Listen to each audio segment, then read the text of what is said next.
Chapter 1: The Routine. The mountains were silent in a way that weighed on the chest. Not the peaceful silence that soothes the soul, but a dead, oppressive silence, the kind that makes a person cough or clear their throat for no reason other than to confirm their ears are still working. Elias knew this silence well. He had chosen this place carefully, almost hungrily, like a hunter selecting the perfect hiding place. Elias was a sound engineer. Not the kind who sat in recording studios adjusting singers' voices, but one of the rare specialists who traveled the world carrying highly sensitive microphones, capturing the sounds of nature for documentaries, video games, and major film productions. The sound of rain falling on oak leaves at night. The cracking of ice over a river in winter. The wind threading through mountain rocks like a melody learned millions of years ago. When people asked what he did, he always smiled and said, "I don't create sounds. I listen until they reveal themselves." What he never told them was that he suffered from a rare condition known as hyperacusis. Everything sounded louder to him than to anyone else. The ticking of a wall clock felt like knocks against the inside of his skull. A neighbor's footsteps 1 floor above seemed to land directly on his ribcage. That was why he had chosen solitude. Not to escape people, but to escape the noise only he could hear. In November, a storm approached from the west. Elias heard it 2 hours before it arrived. Not through a weather forecast. Through the air itself. He heard the trees begin to splinter, as though something enormous were crawling between them. He stepped outside carrying his portable recorder and shotgun microphone and began recording beneath a lead-gray sky. The wind filled everything. His ears. His lungs. His chest. It whistled, groaned, rose and fell in tones no human voice could imitate. Elias smiled through the cold and increased the microphone's sensitivity. This was exactly what he lived for. Exactly what producers paid thousands to obtain. After 90 minutes, he returned inside with nearly frozen fingers. He removed his coat, prepared tea, and sat before his laptop. He placed on his large studio headphones and pressed play. Wind. Branches. Rain beginning. Perfect. Then, at exactly 43 minutes, he heard something else. He stopped the recording. Rewound. Listened again.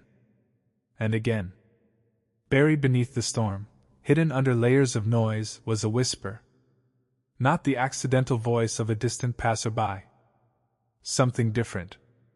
It had the rhythm of language. A beginning. A middle. An end. But it belonged to no language he knew. Then the whisper stopped. And a voice said his full name. Elias. He sat frozen for 10 full seconds. Then he removed the headphones and looked around. The house was quiet. The storm still raged outside. Nothing else. In a calm, rational voice, he said to himself, "Auditory pareidolia. The brain creates patterns from random noise. A documented phenomenon." He placed the recorder on the table and went to bed. But he did not sleep. Chapter 2: Reality begins to slip. Things began to change the very next day. Slowly. Quietly. In the kind of way that would make a doctor laugh if you tried to explain it. That morning, Elias was washing his face in the bathroom. The mirror was fogged with steam. He wiped away a patch with his hand and looked at himself. Then he turned on the faucet and splashed water across his cheeks. Something made him raise his head again. He froze. His reflection was wiping the water from its face more slowly. Not dramatically, as in science fiction films. Just slightly slower. So subtly that he couldn't be certain. The kind of delay that makes you blink, rub your eyes, and look again. As if a fraction of a second, mere thousandths, separated his movements from those of his reflection. Fatigue, he told himself. The lighting. He left the bathroom and made coffee. On the third day, He was awakened by a sound he could not identify. It wasn't a scream. It wasn't a knock. It felt more like a pressure change in the air, as though the room itself had taken a breath. He rose slowly and scanned the bedroom. Nothing. Then he looked at the pillow beside him. The unused pillow, the one that no one slept on, the one he kept on the other side of the bed out of old habit, bore an impression. Not a handprint. Not a footprint. The unmistakable shape of a human head.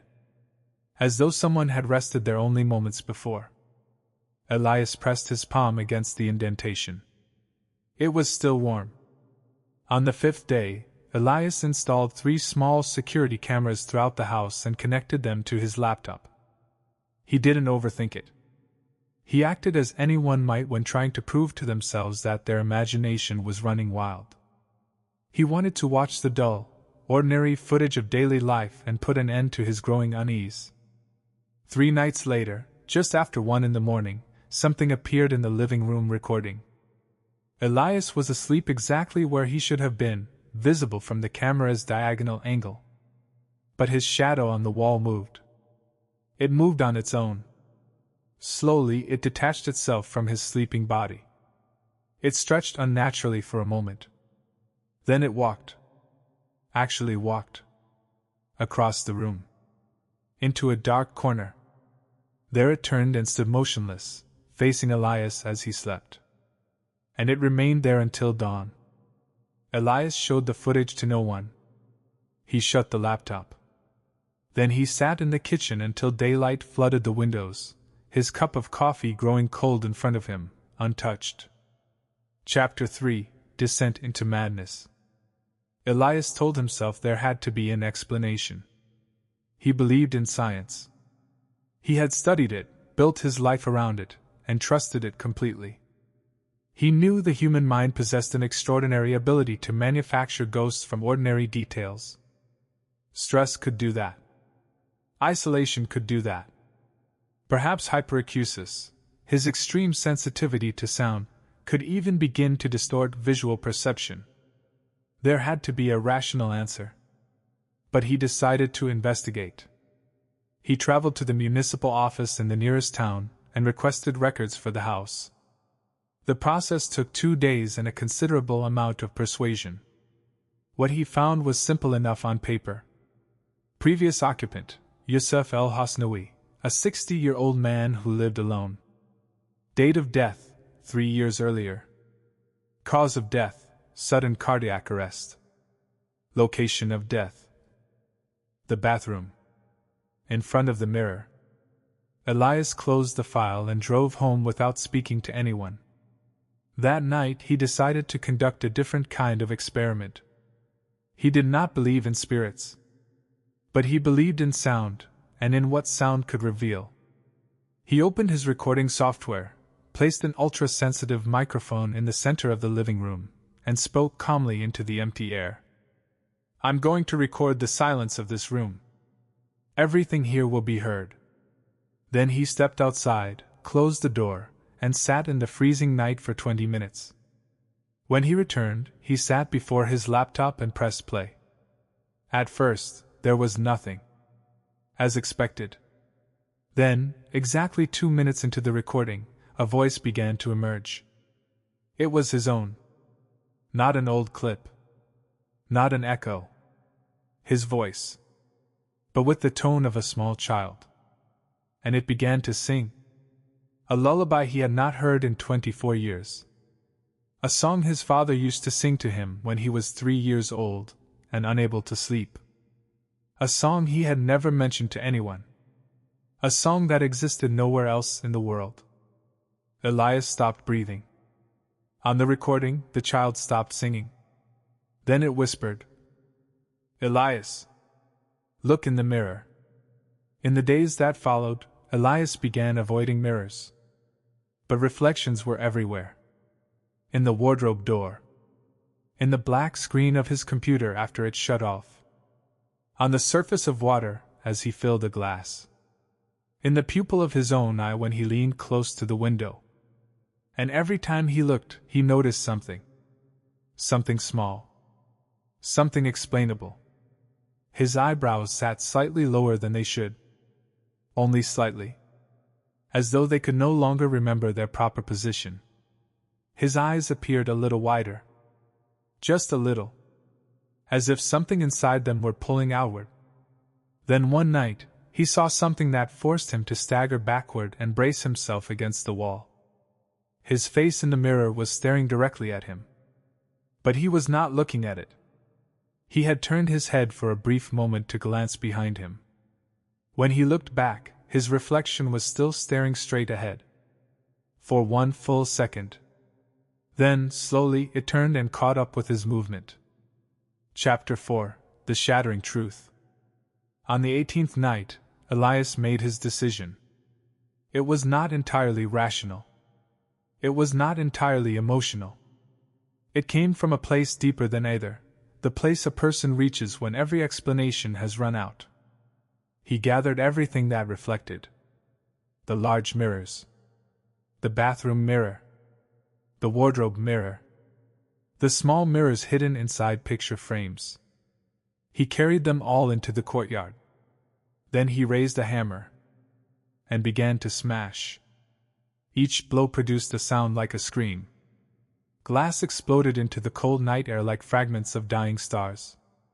With every strike, Elias breathed a little more deeply, as if some terrible weight were lifting from his chest. At last, it was done. He stood in the middle of a glittering field of shattered glass and looked down. Then he froze. In every shard, his reflection stared back. That was natural. What was not natural, what caused the hammer to slip from his hand as if he were moving through a dream, was that every reflection was doing something different. One raised its hand. Another tilted its head. Another smiled. Another pointed directly at him. And in the smallest shard, tucked into the corner, one reflection slowly shook its head from side to side, as if saying, "No." Elias ran inside. To his phone. For the first time in days, his thoughts were perfectly clear. Proof. He needed proof. He had to record what he was seeing and send it to someone. A doctor. A friend. Anyone. He opened the camera app, turned it toward his face, and looked at the screen. The screen was blank. Not dark. Not turned off. The camera was functioning normally. The room appeared in perfect detail. But his face was gone. In its place was a smooth, featureless surface. No eyes. No nose. No mouth. No expression. As if something had erased his identity from both the screen and reality itself, while leaving everything else untouched. Elias muttered something unintelligible. With trembling hands, he turned the camera to film the room. At that exact moment, the phone twisted violently against his will. It rotated 180 degrees and pointed back at him. But this time, the screen was not empty. This time, Elias was there. The real Elias. His full face. His eyes. The terror etched across every feature. He was trapped inside the screen, behind the glass, as though imprisoned in a world within the phone. His hands slammed silently against the invisible barrier. His mouth opened and closed, forming desperate words that produced no sound. And another hand. A hand that looked like his, but was not his, held the phone. The Elias standing in the room lifted his head and stared into the empty space where his face should have been. Then he looked back at the screen. Inside the phone, the other Elias smiled. A cold smile. Slow. Far too wide. Then the figure opened the YouTube app. In the title field it typed, "What I recorded on the night of the storm, you won't believe what you hear," and pressed Publish. If you are watching this now, please look at your reflection in the nearest reflective surface. Are you the one watching it? Or is it the one wondering how to get out?